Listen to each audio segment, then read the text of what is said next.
So obviously by the title of the video, I found another INFP at work, and I am super excited to introduce him. What is your name, sir? My name is Theo. That's so robotic. So how old are you? I am 27 years old. What is that? I'm just trying to make you feel awkward. All right, it doesn't even work. No. Hold on. We'll get flowing here in a second. Okay, all right. It was a bad start. No, it's fine. But a lot of it's good.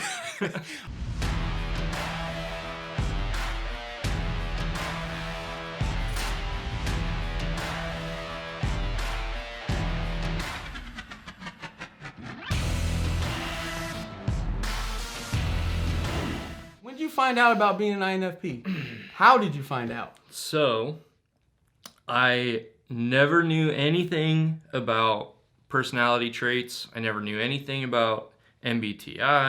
I never knew anything about quantifying or classifying anything that I perceived as normal until we were working a job together and you were like, hey, I need you to take this 12-minute quiz.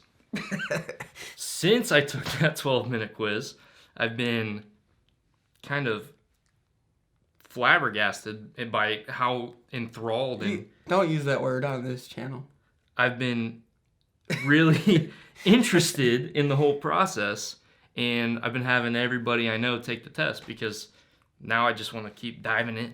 Does it give you more of a calming sense of being okay and just like, It gives me perspective kind of on my day-to-day, whereas before, I had no sense of kind of what I felt compared to what other people felt, and just, the whole idea of how two people in the exact same situation can perceive it and proceed with it completely differently. And so calming in a sense that I know kind of what to expect, and it gives me more of a balance on how to proceed. So last time we were together was like, what, a year ago or something like that? Who knows? Why do you not keep in touch with me? That's the question. Time is a construct. Why do you hate me, Theo? It's not so much that I hate you. I just really dislike being around you. But no, that's why every time we work together, it's like there was always this draw. And that's why, because when I pitch MBTI to people, there has to be a certain, I don't just give it to anybody. It's like I got to kind of see if they're welcoming to it and ideas. So like with you, I knew you were very close. You're a good bit younger than I am, but there was definitely this like relatable vibe to you and just how you act out in the job life and things like that.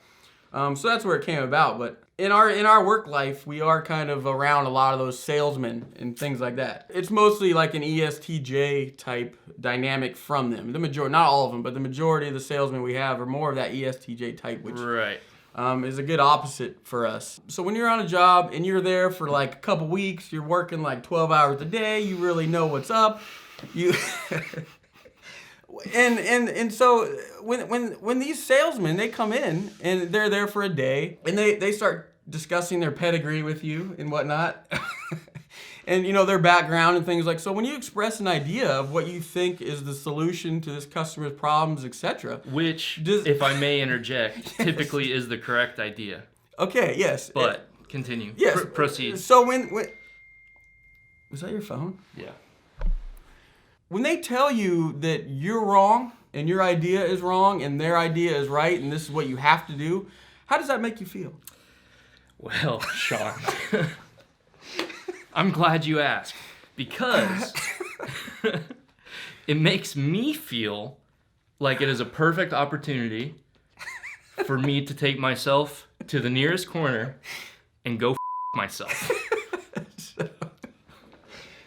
But that's the biggest struggle we have, is just like the ideas that we have, and just we see these pictures that we cannot get those guys to kind of focus in on, and it's just like they have a one-track mind typically where it's like, this is the only way. And it's kind of a double-edged sword, because the amount of energy that we expend to be able to project those ideas to people we know are immediately going to disagree with them, by the time you get the rejection from that person, you're like double drained because it took you that amount of energy to get to that point. And then when you're rejected, it's like double dejection. How late would you say you are to work on an annual basis? Are you? Are we talking aggregate throughout the year? Like if I were to add together my amount of lateness, I average per day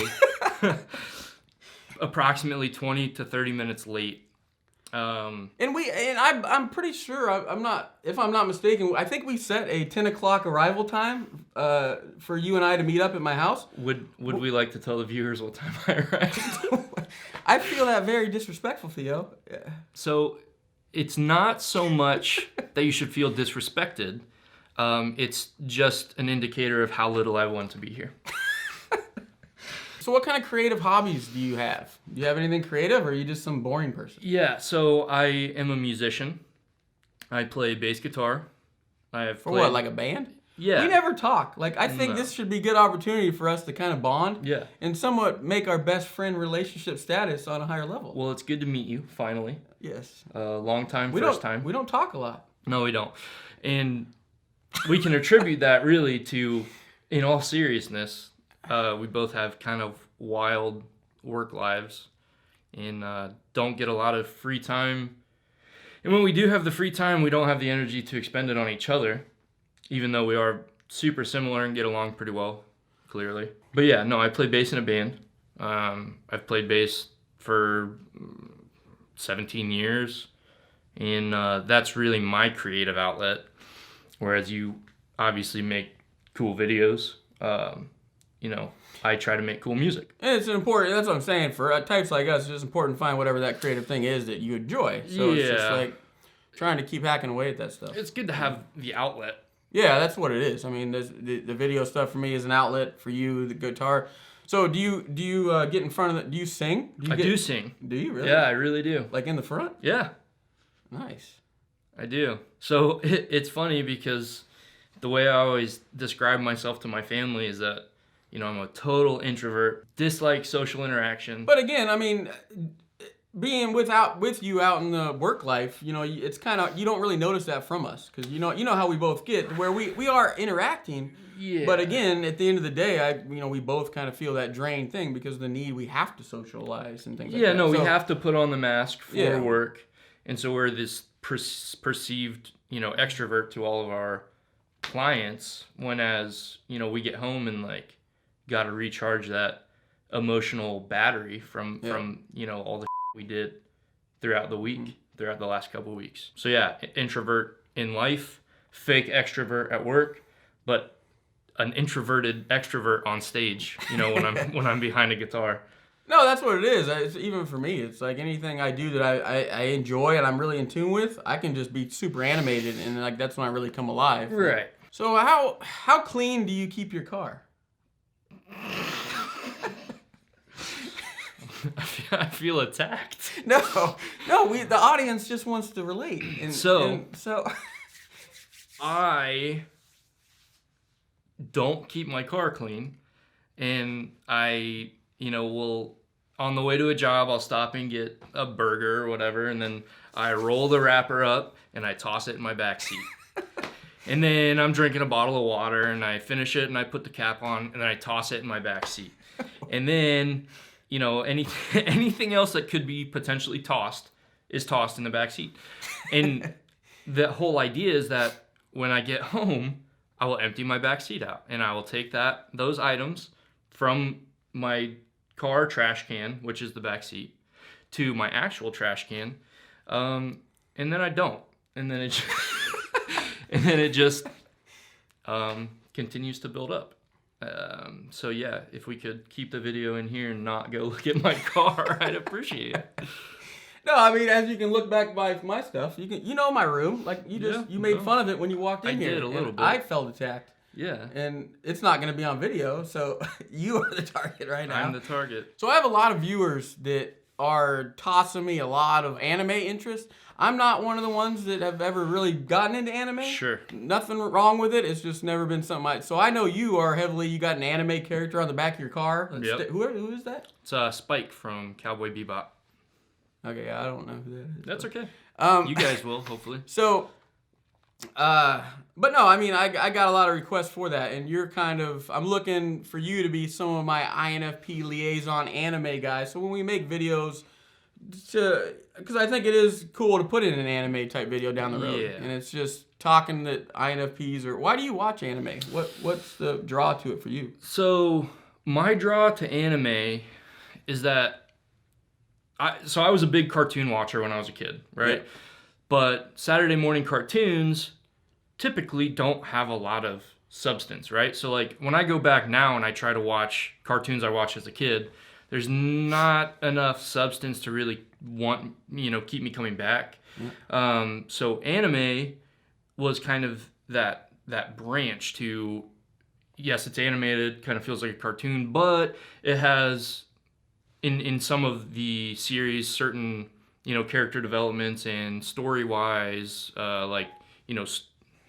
story. I didn't quite catch that. Dude, Please repeat it. why is Siri British? So Siri's Australian because I listen to Siri in the car all the time when I'm driving for work and I get bored of the same voice.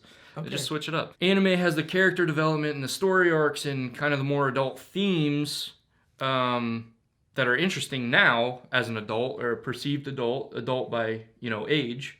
Don't always feel like an adult, but that Saturday morning cartoons don't. And so it still gives me kind of a sense of warmth, like I'm sitting on my couch as a kid, but also has enough, not interaction, but immersive feel to where I feel like I'm.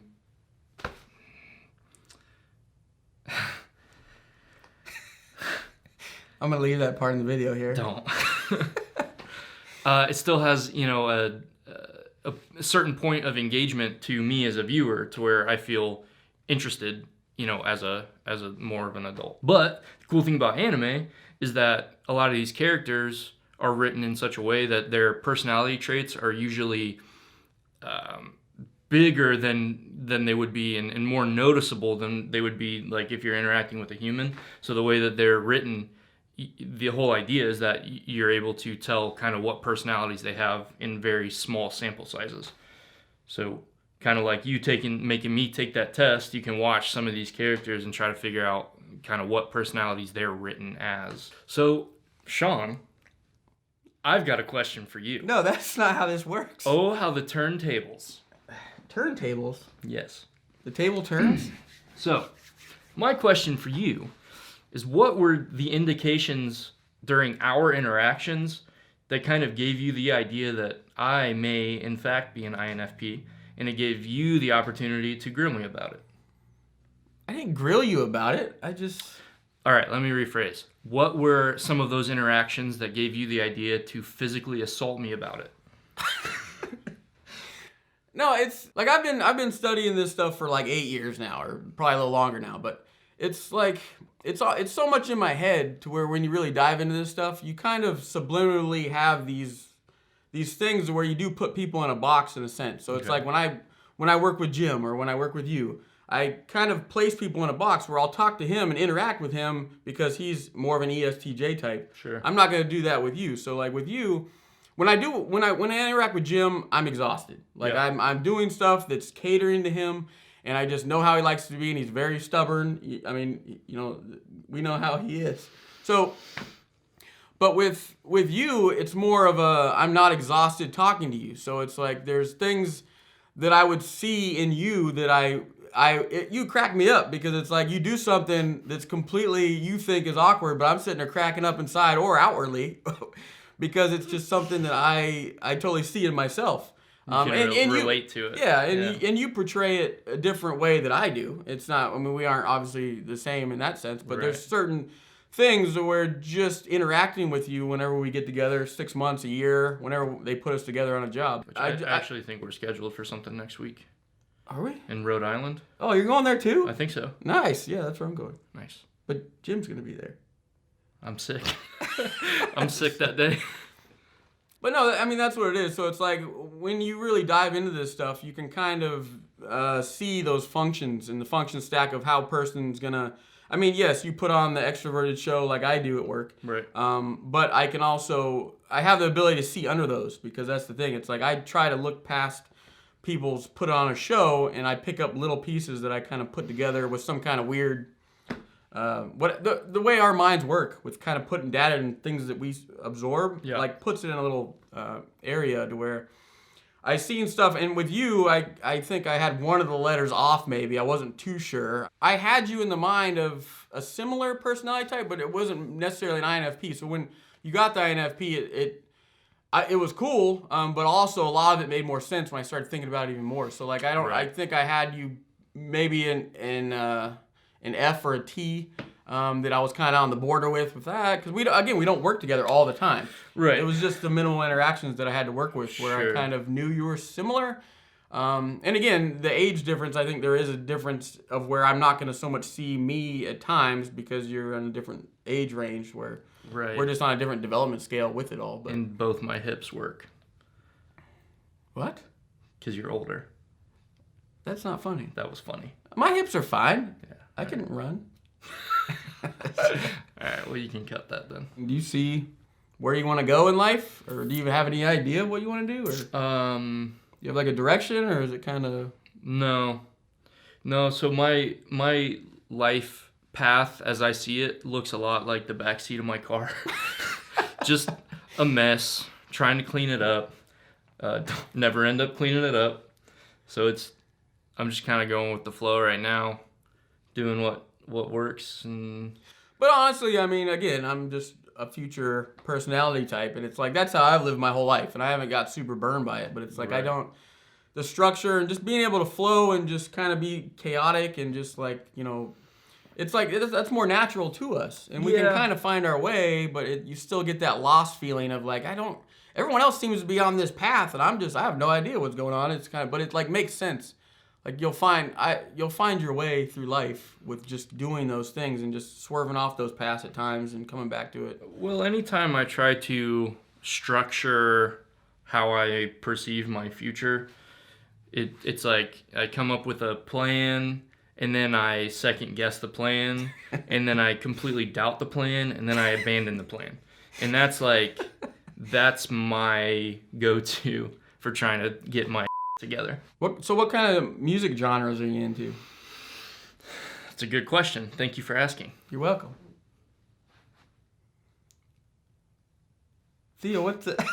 No, you have to answer. I listen to. So it's cliche. I listen to everything with the exception of country. I can't find anything redeemable in country music, personally. Yeah, I know. Okay, go ahead. I know. But anything else, my whole object or my whole idea, my whole plan as a musician is to always try to find something redeemable or relatable in any genre of music, which I can do for 99% of them. But country music, man, I just can't do it. You gotta open your horizons. It's about taking in things that make you uncomfortable. That's how you grow as Sean, a person. Let me tell you about my musical horizons. Let me tell you just what I listened to on the way here. Can you be not so confrontational? So I am just I'm gonna punch you. I'm pissed. I left my house and I was listening to rap, and then I was listening to death metal, and then I was listening to pop punk, and then when I pulled into your house, I was literally listening to K-pop, which is Korean pop music. So I think I have a nice breadth of music that I listen to, a wide selection of music that I listen to. So I don't think it's about being closed-minded. It's something about country music that I just cannot. So I think K-pop is stupid. Yeah, and that's okay. You're totally entitled to your opinion, and it's wrong, but it is your opinion and you're entitled to And it. death metal is stupid. Yeah, well, again, I appreciate. Why are you so angry? I respect and value your opinion, and you're a So how does it- contributing member to society. So since we'll take that fluff off, how do you really feel about criticism when someone attacks your values and your interests? So, let me start with how I pretend to accept those criticisms. in the fact that I will generally try to accept them and act like it's not a big deal. And what it really does, because at the point where I'm expressing these things to you, which are my personal values, whether it be you or Jim or whoever, it takes a certain amount of energy for me to even get to that point, and it takes a certain amount of trust for me to get to that point. And when those values or opinions, whether it be anything, music included, are rejected, it's like just this and that's why I rejected it, just to get that bubbling rise of burning hatred that just rises from my inside. And it's like instant. It's like when someone, when there's these close things that we protect thoroughly, and someone literally comes over and decides to step on that thing. Right. Like it's this instant, in your chest, burning, like my body temperature genuinely rises about 10 degrees. No, it does. And it's instant. Yeah. It's crazy because it's just you go through life and you're just having this nice casual day, and then someone literally just takes a little shot, and it's it's very difficult to not explode. Oh yeah. And we typically don't get too confrontational at times. Right. Until we've built up enough inner rage to where it all comes out at once. Yeah, which is, it can get that way, especially targeted. And that's the FI. That's our first thing about us. Our values are first, kind of thing for us. Right. And if it's something we are into, and talking about your music choices was literally just me trying to get that rise out of you. Yeah. And so I don't have nothing against all that stuff. It's it's your interest, so it's just right. And I don't have anything against country music. It's just not for me, and I don't respect anyone who listens to it. No, I'm just kidding. Cut that. I'm sorry. Should we hug? No. Are you a hugger? Not really. I'm not either. I do it at work jokingly, especially to the ESTJ types. Yeah. But no, generally I'm not really I'm kind of a in my space type person. I'm not a natural hugger. I have a very defined bubble that I don't really like. Social interaction is hard, and then physical social interaction is even harder. And it's a lot, man. I just, it depends. Obviously, family stuff, that's a little bit different, but no, unless it's expected, unless it's something that has to happen, it's just a lot. So how does it make you feel if you're going through your day and someone tells you that you should smile more or cheer up? How does that ever happen to you? So it does happen, but I think it's misconstrued, because it's not so much that I go through my day unhappy or not cheerful or intentionally not smiling, but it's just there's so much going through my head at any given point in time that it's not on the forefront to be I have to be perceived as cheerful and happy, and I have to make sure that these people know that I'm happy. It's just not on my radar. It's not something that I actively think about. So it's not when I walk around with a blank face and I'm not smiling and I'm not cheerful and I'm not interacting. It's not that I'm not, it's not that I am unhappy, and it's not that I am not cheerful. It's just I got other going on. It's like a racetrack in there, man. There's at any given time I've got these Indy cars just flying from one ear to the other.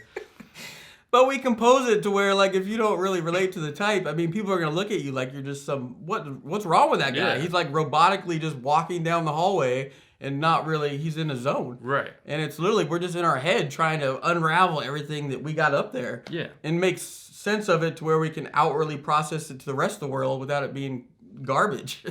Exactly. And it's just, but no, that's the thing. Watching you and stuff like that, I can kind of see when you're in your head. I'm constantly looking around at people, and I see that, and it makes me smile, because I'm oh, Theo's in his little zone. So it's just, related stuff's fun to me.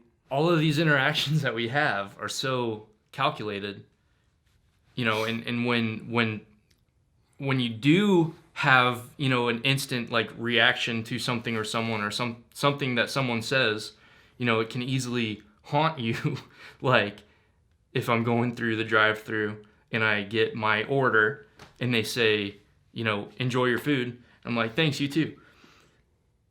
Assuming that they're going to say, have a good day or something like that. And they say, enjoy your food. And instantly I'm like, thanks, you too.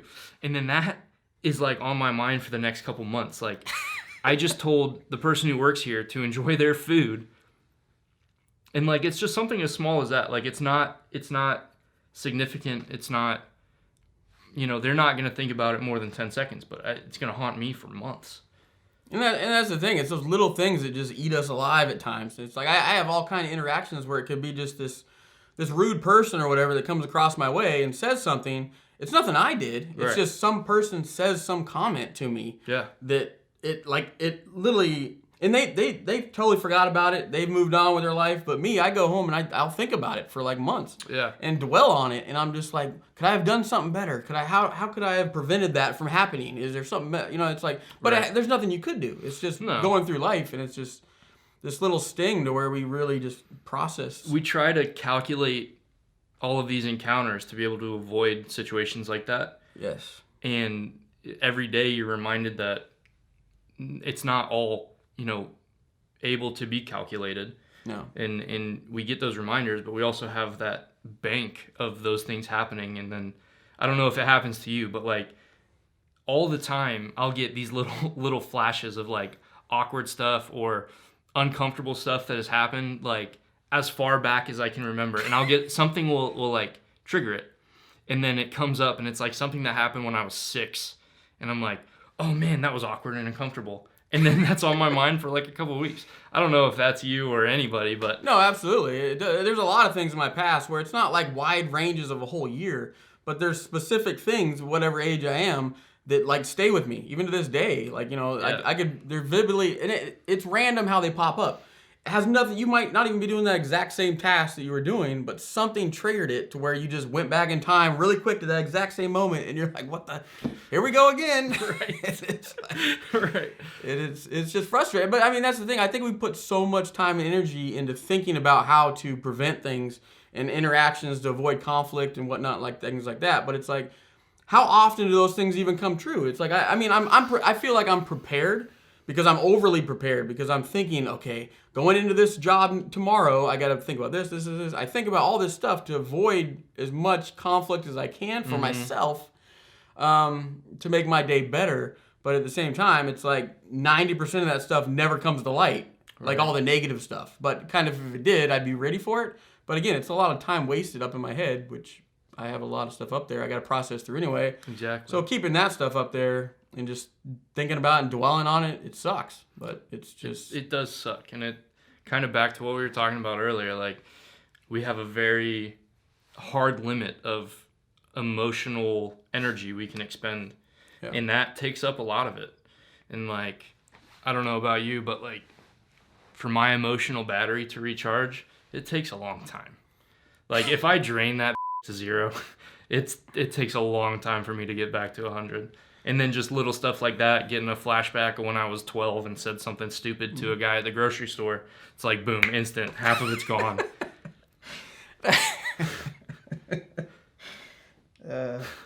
But the more you do it now, that's the whole thing. It's like, it does get a little easier. So it's like, there's things where I don't dwell on something for, like I find that my time frame is getting smaller of my processing need time. Right. Because the more you do it and, work on those things, you can kind of, how to process things for you. Right. You know how to get through that more. So the older you get, I've found that when I was in my 20s, it was those long months and 6 months, a year of just processing things just to figure it all out. But now the older I get, it's like that time frame window to do it all, I can kind of do it quicker. Mm-hmm. It's still all there. It's just more compressed to where I can, take those things but again, little things pop up and just keep haunting me and whatnot. Right.